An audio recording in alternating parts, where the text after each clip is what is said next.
Git version control तो आप सभी ने यूज किया होगा, बट कभी सोचा ये इंटरनली वर्क कैसे करते हैं, बेसिकली स्ट्रक्चर कैसे मेंटेन होता है? If no then this reel is for you. Git की हम तीन चीजों को समझेंगे: commits, linking between them and branches. So ये तीनों चीजें ग्राफ डेटा स्ट्रक्चर की हेल्प से मेंटेन होती है internally. So whenever a new commit is created, a new node is created in the graph data structure and each commit is represented by a node.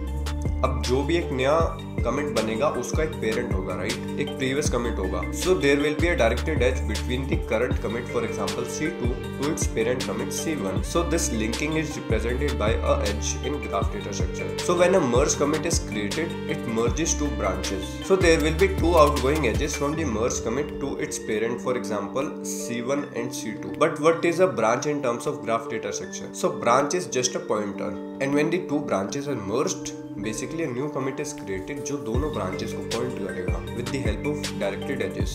But do you know the difference between git merge and git rebase?